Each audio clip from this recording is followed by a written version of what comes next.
Olá, meu nome é Claudiane Rosa Gouveia, professora de Direito Penal, consultora jurídica e mestranda em Direitos Difusos e Coletivos. Esta semana, no Saber Direito, estamos tratando das medidas de segurança. Relembrando um pouco a aula passada, nós vimos aí as espécies de medidas de segurança. Nós vimos que existem duas espécies de medidas de segurança. As medidas de segurança detentivas e as medidas de segurança restritivas.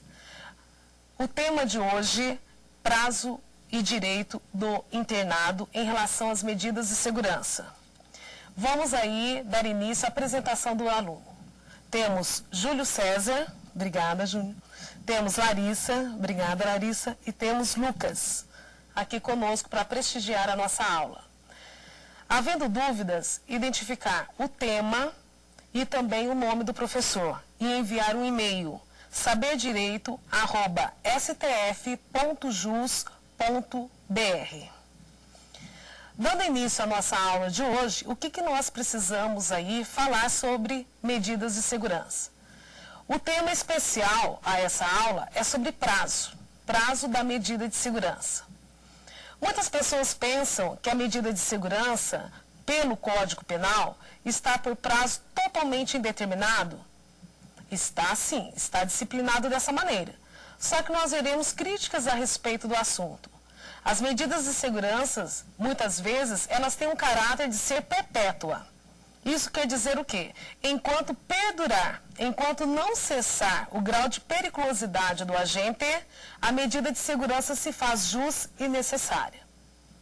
Assim, o que devemos entender?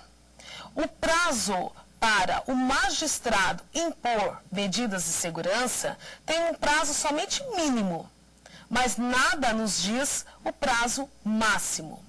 O legislador penal, ao impor medidas de segurança, ele nos trouxe suas formas, ele nos trouxe, e principalmente em relação à perícia médica. Quanto tempo valerá ou quanto tempo terá o psiquiatra forense ou até mesmo aí o médico forense para elaborar o laudo da perícia médica? Sabemos que a perícia médica é muito importante para as medidas de segurança. O prazo mínimo da medida de segurança, ele varia de 1 a 3 anos. Então, vejam só, nós não estamos falando aí do tempo da pena propriamente dito, para um determinado crime. Até mesmo porque o juiz, ao prolatar, ao proferir uma sentença, ele fazendo por intermédio da imposição da medida de segurança aos imputáveis, nós precisamos ter aí uma característica própria, qual seja, saber que enquanto perdurar, enquanto não cessar o grau de periculosidade, a medida de segurança aí se faz jus e necessária. Ao passo que o legislador penal, ele tem essa preocupação relativa à medida de segurança. Nós vimos na aula passada que a medida de segurança detentiva, essa palavra já diz tudo, vai retirar a pessoa do inimputável do convívio dos seus familiares, do convívio na sociedade e adaptá-lo onde? Num hospital de custódia ou, na falta deste, num hospital que tem aí condições de receber este inimputável. A crítica maior a respeito aí da medida de segurança está o prazo que deverá ser aplicado. O legislador penal trouxe tão somente o prazo máximo? Não, ele trouxe um prazo indeterminado. Então, o que devemos entender por esse prazo indeterminado? Tecem alguns doutrinadores algumas formas de pensamento no tocante. Será que teria que ser consoante a pena do crime que cometeu? Será que este prazo indeterminado da medida de segurança não deveria acompanhar a mesma regra do artigo 75 do Código Penal? Assim, vejamos, o artigo 75 do Código Penal, ele é claro. Jamais uma determinada pessoa pode ser privada de sua liberdade por mais que 30 anos a título de execução de pena. Isso significa dizer o quê? Se nós estamos falando que uma determinada pessoa imputável recebeu uma pena, ela não pode privar mais tempo que 30 anos para executar essa pena. Ou seja, a nossa legislação penal concede já no artigo 75 que o prazo máximo, não de imposição de pena, o prazo máximo de execução da pena vai ser até os 30 anos. Então vejam só, os doutrinadores que criticam a respeito da medida de segurança por prazo indeterminado, eles situam em dois patamares, digamos assim, em duas questões. Ora, deveria ser por parte do crime cometido pelo inimputável, do crime cometido pelo semi-imputável. Essa medida de segurança, será que não teria que ajustar-se aos moldes da pena mínima combinada para aquele crime? Ou seja, de uma pena em abstrato? Aquela pena que ainda não foi, digamos assim, para efeitos de sanção penal calculada? Não menos distante, existem outras figuras, outros posicionamentos de doutrinadores que tecem comentários dizendo que a medida de segurança, nada mais do que justo, não ter mesmo um prazo determinado para se findar. Ora, por que isso? Porque nós estamos tratando não de pessoas que necessitam de ressocializar-se. Nós estamos tratando aqui de pessoas que necessitam o quê? Readequar-se. Junto com os seus familiares, junto aí à sociedade, e isso para nós é muito importante. Não é, na verdade, a lei que vai determinar quando cessar a medida de segurança. A medida de segurança cessa tão somente enquanto não mais existe o grau de periculosidade. Não mais existe aí esse juízo de reprovação da conduta, mas não por efeito de consciência, de vontade, mas nós estamos falando aí a partir do momento que aquele comportamento, sem consciência, sem vontade, está motivado, digamos assim, por uma questão de doença mental. Uma questão aí que a pessoa está acometida, ela é portadora de deficiência mental. Então vejam bem, isso traz para toda a sociedade uma intranquilidade. A sociedade tem como meio a defesa social. E o Estado, nós já vimos, impõe aí a sanção penal. Só que nós precisamos deixar muito claro que alguns doutrinadores entendem a inconstitucionalidade deste prazo, da medida de segurança. Porque a lei, ela é clara. Ela determina que a perícia médica, essa sim tem prazo para acontecer. Deve ser a partir de 1 ano a 3 anos, no mínimo. Isso significa dizer, mesmo quando o interessado requer, mesmo que seja anualmente. O magistrado, ao impor a medida de segurança, ele o faz não somente aí em relação ao juízo de reprovabilidade da conduta, mas pelo comportamento aí derivado de uma pessoa sem capacidade. Ele tem que analisar todas as características também que estão ao redor do crime.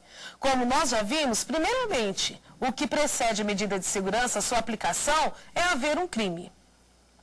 O prazo para a medida de segurança tão falado aqui, por nós e também pelo Código Penal, ele vai ter um prazo mínimo justamente para determinar se a pessoa necessita ainda de perícia médica, continuar, na verdade, sujeitando-se a tratamentos aí ambulatoriais ou até mesmo a internações, ou, por sua vez, ela já está livre.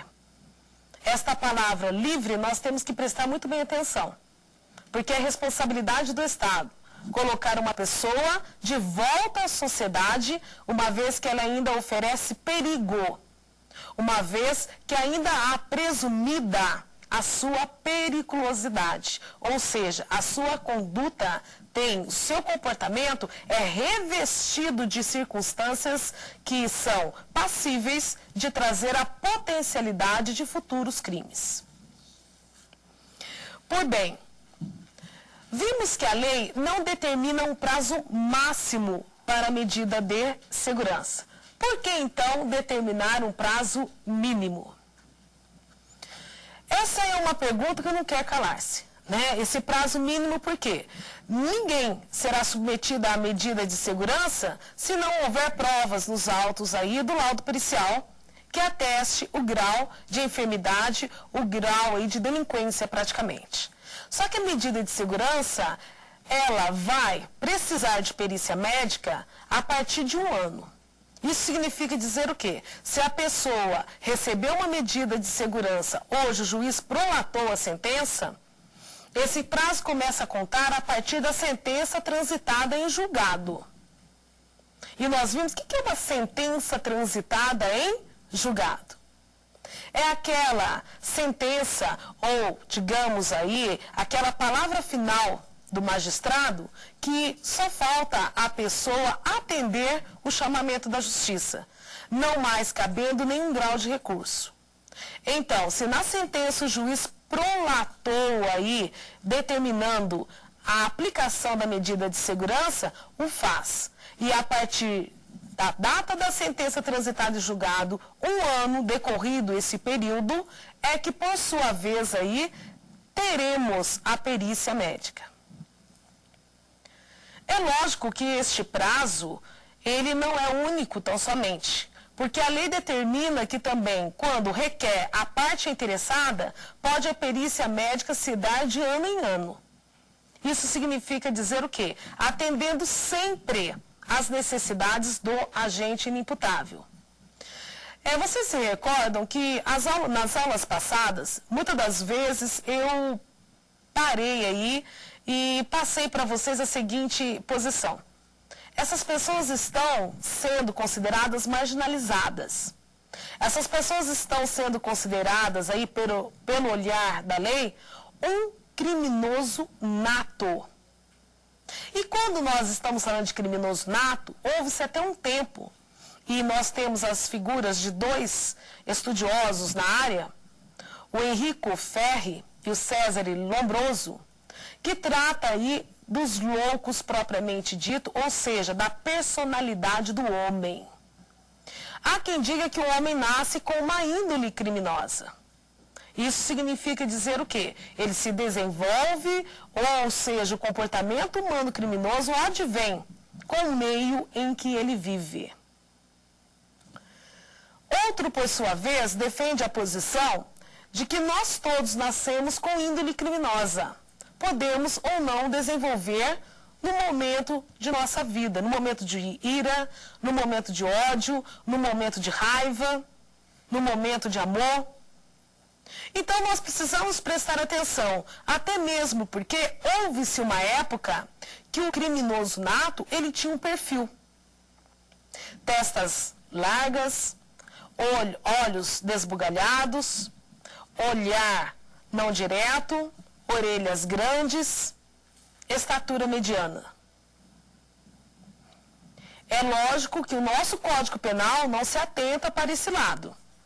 Nós não estamos aqui tratando do somente criminoso nessa potencialidade. Para nós, independentemente do crime que ele cometeu, se ele é portador de deficiência mental ou desenvolvimento mental incompleto ou retardado, devem obrigatoriamente merecer por parte do Estado uma atenção diferenciada. Até mesmo pelo princípio da isonomia, pelo princípio da igualdade. Tratar aqueles na medida de sua igualdade e os desiguais na medida de sua desigualdade. Passemos então a falar que a medida de segurança